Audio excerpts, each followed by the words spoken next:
সিপাহী বিপ্লব। যখন রাজনৈতিক নেতৃত্ব রাষ্ট্র ব্যবস্থায় তাদের কর্তৃত্বের বৈধতা হারিয়ে ফেলে এবং জনগণের সামগ্রিক স্বার্থ তথা আশা আকাঙ্ক্ষা বাস্তবায়নে কার্যকর রাজনৈতিক প্রতিষ্ঠান গড়তে ব্যর্থ হয়, তখন সমাজে ভাঙন এবং অস্থিরতা অনিবার্য হয়ে দাঁড়ায়। এই দ্বন্দ্বমুখর সংঘাতময় এবং অনেকটা নৈরাজ্যের পরিবেশকে সমাজবিজ্ঞানী হানিংটন প্রিটোরিয়ানিজম বলে বর্ণনা করেছেন। বাংলায় প্রিটোরিয়ানিজম শব্দটির প্রতিশব্দ ব্যবহৃত না হলেও আমরা সম্ভবত সামরিক হস্তক্ষেপ প্রবণ অবস্থাকে প্রিটোরিয়ানিজম বলতে পারি। বাংলাদেশে ১৯৭৫ সালের আগস্ট অভ্যুত্থান বা সিপাহী বিপ্লব প্রাক রাজনৈতিক চালচিত্র যদি বিশ্লেষণ করা হয়, তাহলে এর ওই সব বৈশিষ্ট্য স্পষ্টই প্রতীয়মান হয়।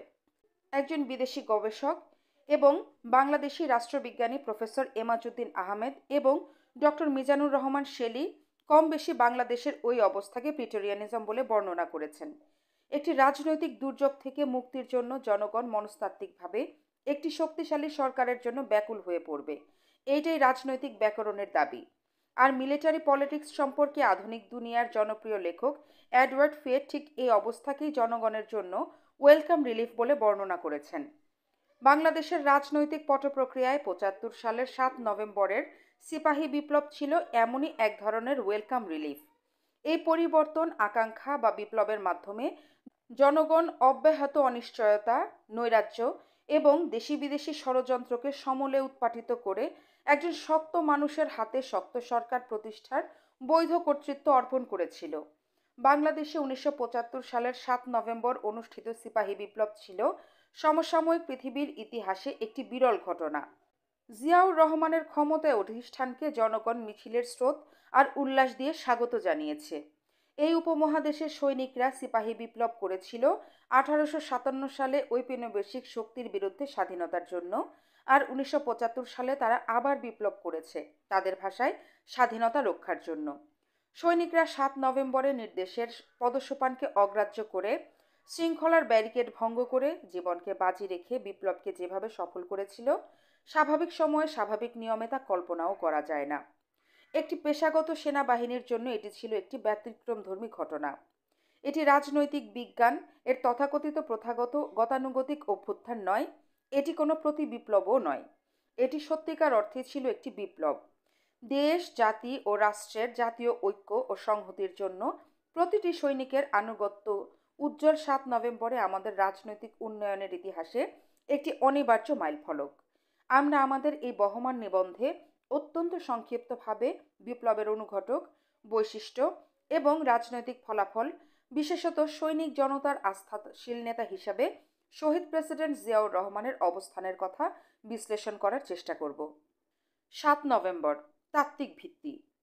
৭ নভেম্বর বিপ্লবের উৎস মূল সমাধান করতে গেলে আমাদের দুটো পর্যায় অতিক্রম করতে হবে। প্রথমত, আমরা বিপ্লবের একটি তাত্ত্বিক ভিত্তি দেবার চেষ্টা করব। দ্বিতীয়ত, বাস্তব ঘটনাবলী ব্যাখ্যা বিশ্লেষণ করব। তাত্ত্বিক ভিত্তির জন্য আমরা এই জাতির সাম্রাজ্যবাদ বিরোধী গৌরবময় সংগ্রামের দিকে ফিরে তাকাতে চাই। সেই সংগ্রামের মধ্য দিয়ে এই জাতির শাশ্বত বিশ্বাস, চেতনা ও আদর্শ বোধের যে ভিত্তি নির্মিত হয়েছিল, তা এই জাতিকে একটি স্বতন্ত্র লক্ষ্য, মর্যাদা তথা একটি নেশনহুড দিয়েছিল।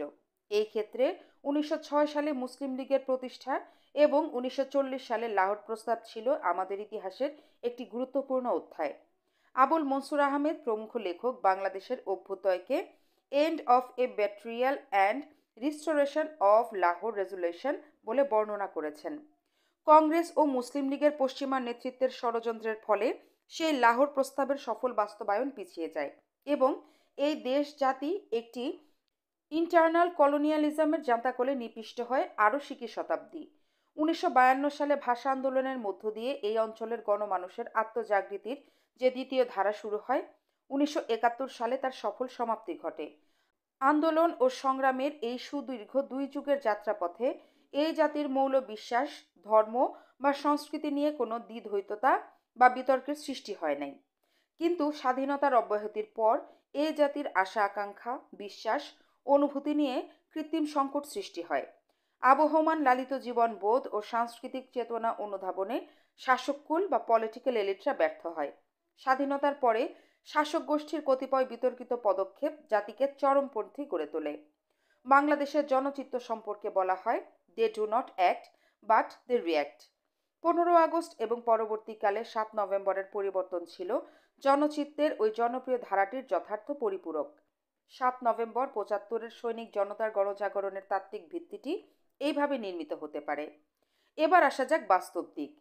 বাস্তব ঘটনা বিশ্লেষণের জন্য 75-এর ঘটনাবলীর মধ্যে সীমাবদ্ধ থাকলেই চলবে না। আমাদের ফিরে তাকাতে হবে 71-এর মুক্তিযুদ্ধের রক্তঝরা দিনগুলোতে। ইতিহাসের গহীন গভীরে যেমন আদর্শিক চেতনা অন্তর্নিহিত, তেমনি 71-এর মুক্তিযুদ্ধের মধ্য দিয়েই 7 নভেম্বর সিপাহী বিপ্লবের শুরু। মুক্তিযুদ্ধে সেনাবাহিনীর অংশগ্রহণের মধ্য দিয়ে বাংলাদেশ সেনাবাহিনী মায়ানমার বা ইন্দোনেশিয়ার মতো একটি লিবারেশন আর্মিতে পরিণত হয়। সেনাবাহিনীর রাজনীতিকরণ এতটা মাত্রায় ঘটে যে মুক্তিযুদ্ধে অংশগ্রহণকারী 11টি সেক্টরের 16 জন সেক্টর কমান্ডারের কেউই স্বাভাবিক চাকরিকাল শেষ করতে পারেননি। অভ্যুত্থান প্রতি অভ্যুত্থানে নিহত হন 6 জন এবং সবাই তীব্র রাজনৈতিক কার্যক্রমে জড়িয়ে পড়েন। একই পরিস্থিতির সৃষ্টি হয় সেনাবাহিনীর অন্যান্য পর্যায়েও। এর সত্য দ্বারা আমরা এটা প্রমাণ করার প্রয়াস পাচ্ছি যে গোটা সেনাবাহিনী যেখানে রাজনীতির ঊর্ধ্বে অবস্থান করার কথা, সেখানে স্বাধীনতা-উত্তর সেনাবাহিনী প্রফেশনালিজম হারিয়ে ফেলে এবং রাজনৈতিক কর্মকাণ্ডের অংশীদার হয়ে ওঠে। এই রাজনৈতিক অংশীদারিত্বের দ্বন্দ্ব সংগ্রামের একটি পর্যায়ে সিপাহী বিপ্লব অনুষ্ঠিত হয়। 7 নভেম্বরের সিপাহী বিপ্লব ছিল 3রা নভেম্বর প্রতি বিপ্লবের সরাসরি প্রতিক্রিয়া। 15 আগস্ট অভ্যুত্থানের মাধ্যমে সেনাবাহিনীতে সিনিয়র বনাম জুনিয়রের যে সংঘাত শুরু হয়, 7 নভেম্বরের সিপাহী বিপ্লবের মাধ্যমে তার পরিসমাপ্তি ঘটে। ঘটনা পরম্পরা। 15 আগস্ট অভ্যুত্থানের পরে অভ্যুত্থানের নেতারা বঙ্গভবন থেকে প্রকারান্তরে দেশ শাসন করতে থাকেন। ইয়াং টার্কস মেজররা সেনা ছাউনিতে ফিরে যেতে অস্বীকার করেন। ওদিকে আগস্ট অভ্যুত্থানের ভাববিহ্বলতা কেটে যেতে থাকে এবং সেনাবাহিনীর সিনিয়র সদস্যরা ক্রমশ মেজরদের উপর ক্ষিপ্ত হয়ে ওঠেন। বিশেষত ঢাকা ব্রিগেড প্রধান শক্তিমান কর্নেল সাফায়েত জামিল এটাকে চ্যালেঞ্জ হিসাবে গ্রহণ করেন। সেনাপ্রধান জিয়াউর রহমান গ্রুপের মাঝে ভারসাম্য বজায় রাখছিলেন। প্রতিরক্ষা উপদেষ্টা এম.এ.জি. ওসমানীও উভয় গ্রুপের মধ্যে সমঝোতা সৃষ্টির জন্য নিরলস পরিশ্রম করছিলেন। কিন্তু সাফায়েত জামিলের কাছে শীঘ্রই জিয়ার ভারসাম্য আর ওসমানের সমঝোতা অর্থহীন হয়ে দাঁড়ায়। সাফায়েত জামিল শীঘ্রই মুক্তিযোদ্ধা, মেধাবী অফিসার এবং উচ্চাকাঙ্ক্ষী ব্রিগেডিয়ার খালেদ মোশাররফকে তার পরিকল্পনার ধারক ও বাহকে পরিণত করতে সক্ষম হয়। খালেদ মোশাররফ তখন সেনাবাহিনীতে ছিলেন 3 নং ব্যক্তি অর্থাৎ সিজিএস। 2 নং ব্যক্তি deputy chief of staff Hussain Muhammad Ershad ভারতে প্রশিক্ষণরত থাকা অবস্থায় সেনাবাহিনীতে খালেদী জিয়াউর রহমানের পরবর্তী ব্যক্তিত্ব হয়ে দাঁড়ান। 2রা নভেম্বর রাতে সাফায়েত জামিলের সহযোগীরা রাজধানীর কৌশলগতভাবে গুরুত্বপূর্ণ স্থানসমূহে অবস্থান নেয়। তারা রেডিও, টিভি, বিমানবন্দর এবং কেন্দ্রীয় টেলিফোন এক্সচেঞ্জ দখল করে, বঙ্গভবন ঘেরাও করে, দেশ গৃহযুদ্ধের মুখোমুখি এসে দাঁড়ায়। 3রা নভেম্বর ভোররাতের দিকে একদল সামরিক অফিসার সেনাবাহিনী প্রধান জিয়াউর রহমানের সাথে দেখা করে। তারা তাকে রাতে তার গৃহীত ব্যবস্থাদি অনুমোদন করতে চাপ প্রয়োগ করে। জিয়া সকাল 11টায় সেনা সদরের সম্মিলিত জরুরি সভা আহ্বানের প্রস্তাব দেন। সাফায়েত জামিল প্রেরিত এইসব অফিসাররা জিয়ার প্রস্তাব নাকচ করেন। তারা জিয়াকে হুমকি প্রদান করে।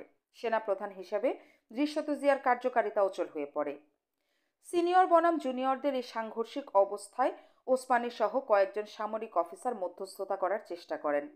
মেজর হাফিজের জোর সমঝোতা ও প্রচেষ্টার ফলে আপোষ রফা হয়। আপোষ ফর্মুলা অনুযায়ী আগস্ট অভ্যুত্থানের নেতারা রাষ্ট্রীয় ব্যবস্থাপনায় স্বেচ্ছা নির্বাসনে যান। রাষ্ট্র তাদের সুখ সুবিধা ও নিরাপত্তা নিশ্চিত করার নিশ্চয়তা দেয়। সেনাবাহিনীতে গুজব রটে যায়, প্রতিবেশী দেশের নীল নকশা অনুযায়ী জেলে অন্তরীণ তাজউদ্দিন প্রধানমন্ত্রী হচ্ছেন। আওয়ামী লীগ ক্ষমতায় ফিরে আসছে। আগস্ট অভ্যুত্থানের নেতারা দেশ ত্যাগ করার প্রাক্কালে সংঘটিত হয় মর্মান্তিক জেল হত্যাকাণ্ড। খালেদ মোশাররফ ইতিপূর্বে সমঝোতা অনুযায়ী খন্দকার মোশতাককে প্রেসিডেন্ট মেনে নিয়ে সেনাপ্রধান হতে চাচ্ছিলেন। জনাব খন্দকারকে কোনো ক্রমে রাজি করাতে না পেরে তিনি নিজেকে নিজে সেনাপ্রধান ঘোষণা করেন এবং নৌ ও বিমান প্রধান তাকে সেনা প্রধানের ব্যাজ পরিয়ে দেন। কিন্তু জেল হত্যাকাণ্ডের ফলে অতি দ্রুত সবকিছু ঘোলাটে হয়ে ওঠে। সাফায়েত জামিল ক্যাবিনেট মিটিং চলাকালীন অবস্থায় সভাকক্ষে প্রবেশ করেন।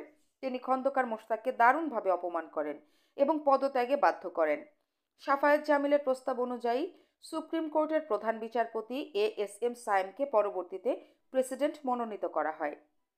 4 নভেম্বর রাজধানীতে একটি শোক মিছিল বের করা হয়। মিছিলটি 32 নং ধানমন্ডিতে গিয়ে শেষ হয়। খালেদ মোশাররফের বৃদ্ধ মাতা এবং ছোট ভাই রাশেদ মোশাররফ মিছিলের নেতৃত্ব দেন। সুতরাং ৩রা নভেম্বর খালেদ মোশাররফের নেতৃত্বে সংঘটিত বিপ্লবের রাজনৈতিক চরিত্র সম্পর্কে জনসাধারণ ও সেনাবাহিনীর মধ্যে একটি বিশেষ ধারণা গড়ে ওঠে। আকাশবাণী ৩ নভেম্বর থেকে একে প্রো মুজিব কু বলে বর্ণনা করেন। প্রতিবেশী শক্তির কথিত সংশ্লিষ্টতার পক্ষে এটি একটি প্রমাণ হিসেবে বিবেচিত হয়। খালেদ মোশাররফকে প্রতিহিত করার আহ্বান জানিয়ে সেনানিবাস এবং অন্যত্র লিফলেট বিতরণ করে জাসদ, সাম্যবাদী দল ও মুসলিম লীগ। এসব লিফলেট খালেদকে ভারতের এজেন্ট হিসেবে উল্লেখ করে এবং জীবন দিয়ে হলেও এই ষড়যন্ত্রকে রুখে দাঁড়াবার আহ্বান জানানো হয়। ৭ নভেম্বর রোজনামচা। ৩ নভেম্বর থেকে ৬ নভেম্বর পর্যন্ত সংঘটিত ঘটনাবলী গোটা জাতিকে উদ্বেগাকুল করে তোলে। সৈনিকরা যখন লক্ষ্য করে জুনিয়র বনাম সিনিয়রদের দ্বন্দ্ব তাদের জীবনকে শঙ্কাকুল করে তুলেছে, ভাইয়ে ভাইয়ে সংঘর্ষ অত্যাসন্ন, তখন তারা তাদের কর্তব্য নির্ধারণের জন্য ব্যাকুল হয়ে ওঠে। তারা অফিসারদের পারস্পরিক দ্বন্দ্ব এবং দলাদলি দেখে তাদের উপর আস্থা হারিয়ে ফেলে। যে গুটি কয়েক অফিসারদের সৈনিকরা মোটামুটিভাবে বিশ্বাস করত, তারাও কোনো সমাধান দিতে ব্যর্থ হয়। সৈনিকরা যে নেতৃত্ব তথা দিকশূন্যতায় ভুগছিল, এই পরিস্থিতিতে জাতীয় সমাজতান্ত্রিক দল জাসদ এর সেনাবাহিনী উইং অর্থাৎ বিপ্লবী সৈনিক সংস্থা সক্রিয় হয়ে ওঠে। গণবাহিনী ও বিপ্লবী সৈনিক সংস্থা প্রধান কর্নেল তাহের তখন অসুস্থ ছিলেন। তিনি নারায়ণগঞ্জে অবস্থান করছিলেন। তাকে বিশেষ ব্যবস্থাধীনে ঢাকা আনা হয়। জাসদের সৈনিক সেলের নেতারা সংকট সমাধানে ব্যাকুল সেনাবাহিনীর লোকদেরকে তাহেরের কাছে নিয়ে যায়। রাজনীতির যোগাযোগ বিচ্ছিন্ন এসব সৈনিকদের নিয়ে তাহের অসংখ্যবার সভা সমাবেশ করেন। পরিচালিত গবেষণা সমীক্ষায় দেখা যায় সেনাবাহিনীর সাধারণ সৈনিক ও নন কমিশন অফিসার পর্যায়ে জাসদের মোট ২৪টি সেল ছিল। এসব সেলসমূহ সৈনিকদের মোটিভেট ও সংগঠিত করার ব্যাপারে গুরুত্বপূর্ণ ভূমিকা পালন করে। সাধারণ সর্বস্তরের সৈনিকরা বিপুল সংখ্যায় সংকটের মুক্তি কামনার লক্ষ্যে কর্নেল তাহেরের এলিফ্যান্ট রোডস্থ সামরিক অবস্থানে ভিড় জমায়। এর মধ্যে জিয়ার বিপুল সংখ্যক সমর্থক ছিল। সেনাবাহিনী তথা দেশের এই সামগ্রিক পরিস্থিতিতে জাসদের রাজনৈতিক উদ্দেশ্য সাধনের লক্ষ্যে ব্যবহার করতে উদ্যোগী হয়। জাসদ আনুষ্ঠানিকভাবে বৈজ্ঞানিক সমাজতন্ত্র প্রতিষ্ঠার লক্ষ্যে সিপাহী বিপ্লব পরিচালনার জন্য তাহেরকে সকল ক্ষমতা প্রদান করে। বিপ্লবী সৈনিক সংস্থা এবং সাধারণ সৈনিকদের নিয়ে অনুষ্ঠিত উভয় সভায় তাহেরকে সর্বাধিনায়ক দায়িত্ব দেয়। তাহের এবং তার অনুসারীরা সৈনিকদের আপাত ঐক্য বজায় রাখার জন্য জিয়া বিরোধী বক্তব্য দিতে বিরত থাকে, বরং জিয়াকে মুক্ত করার লক্ষ্যেই সমস্ত কর্মকাণ্ড পরিচালিত হচ্ছে এমন হাবভাব দেখান। বিপ্লবী সৈনিক সংস্থা তথা জাসদ তাদের আনুষ্ঠানিক বৈঠকে বিপ্লবের ৭টি লক্ষ্য নির্ধারণ করে। ১. সৈনিকরা সম্মিলিতভাবে বিপ্লব করবে। ২. ষড়যন্ত্রকারী খালেদ মোশাররফকে উৎখাত করা হবে। ৩. সৈনিকরা সেনাবাহিনী ও জনজীবনে শৃঙ্খলা ফিরিয়ে আনবে। ৪. প্রাতিষ্ঠানিক সেনাবাহিনীর পরিবর্তে গণসেনাবাহিনী গঠিত হবে। সমাজ এই লক্ষ্যে পুনর্গঠিত হবে। ৫. বাকশাল ব্যতীত সকল দল সমন্বয়ে একটি অন্তর্বর্তীকালীন সর্বদলীয় সরকার গঠিত হবে। ৬. সকল রাজবন্দীদের মুক্তি দেওয়া হবে। ৭. চূড়ান্ত লক্ষ্য হবে সাধারণ নির্বাচনের মাধ্যমে সংসদীয় গণতন্ত্র প্রতিষ্ঠা। এইসব লক্ষ্যসমূহ অর্জনের জন্য ৬ তারিখ চূড়ান্ত কর্মসূচি ঘোষণা করা হয়। বিপ্লবকালীন কর্মসূচি হবে নিম্নরূপ: ১. ৬ তারিখ ঠিক রাত ১২টায় অর্থাৎ 0 আওয়ারে বন্দুকের ফাঁকা আওয়াজের মাধ্যমে বিপ্লব শুরু হবে। জীবন বাঁচানোর অনিবার্য প্রয়োজনেই কেবল হত্যা অনুমোদন করা যাবে। খালেদ মোশাররফকে গ্রেপ্তার করা হবে, জিয়াউর রহমানকে মুক্ত করা হবে, কিন্তু তাকে ঢাকা সেনানিবাসের বাইরে বিপ্লবী সৈনিক সংস্থার প্রত্যক্ষ তত্ত্বাবধানে রাখা হবে। সৈনিকরা ঢাকা শহর প্রদক্ষিণ করবে এবং বিপ্লবের পক্ষে স্লোগান দেবে। প্রতিটি ট্রাকে কমপক্ষে একজন বিপ্লবী সেনা সৈনিক সংস্থার লোক থাকবে। তিনি সাধারণ সৈনিকদের নিয়ন্ত্রণ ও পরিচালনা করবেন।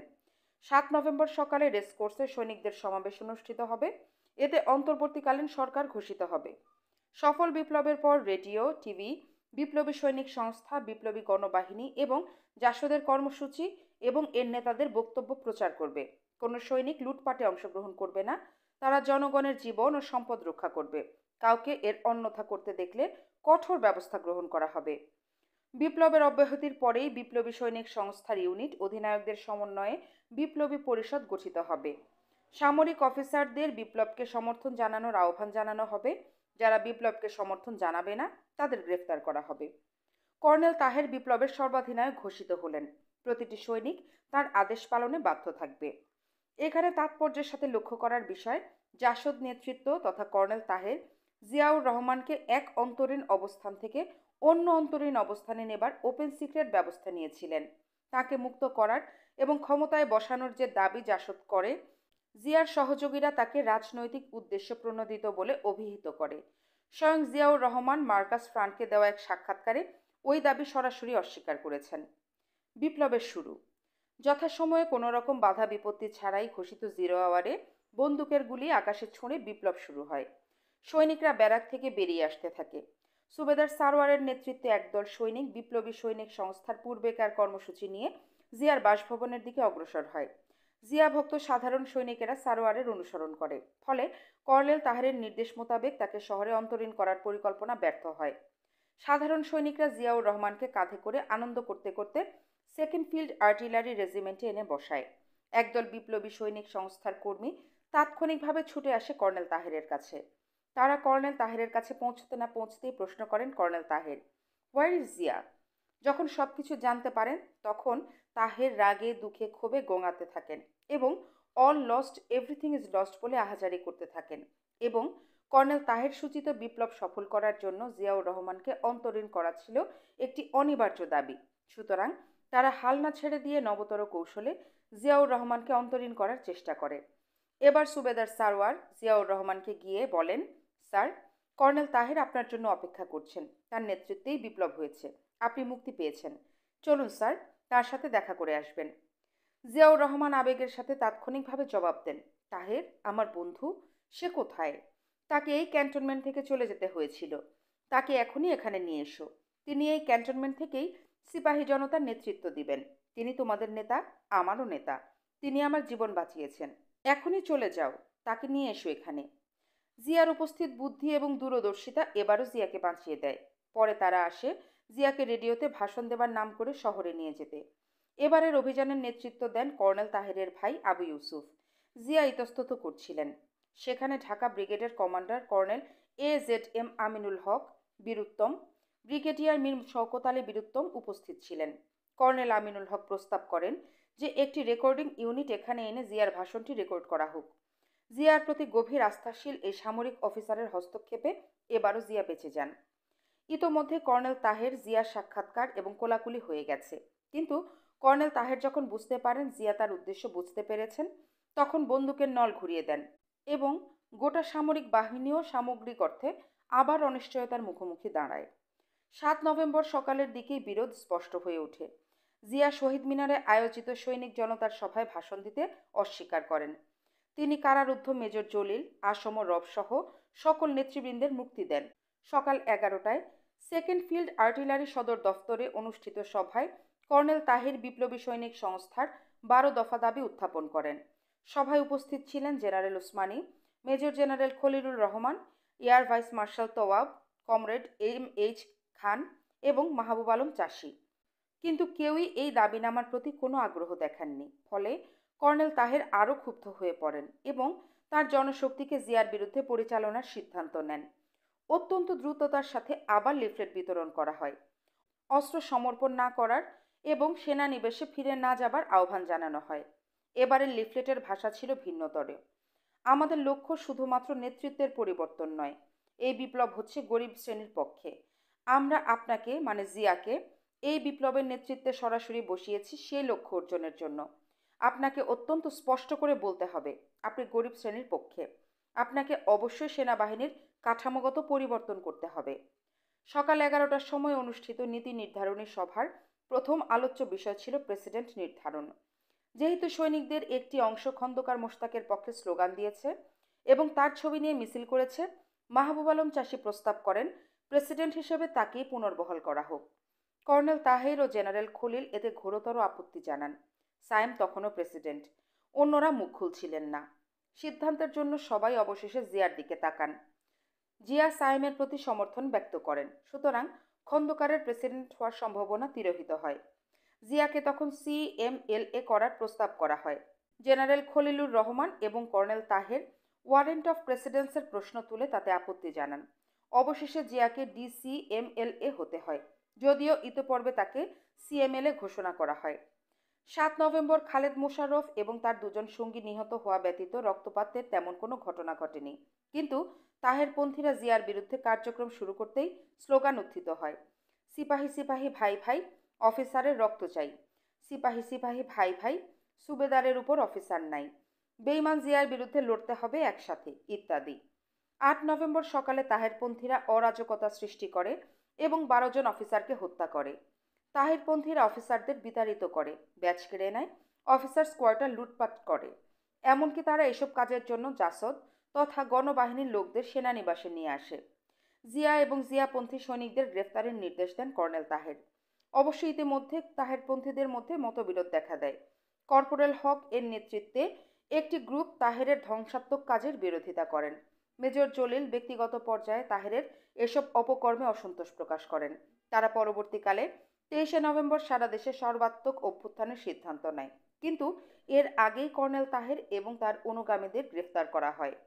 সেই সাথে সমাপ্ত হয় বাংলাদেশের ইতিহাসের সবচেয়ে ঝঞ্ঝাবহুল দিনগুলোর।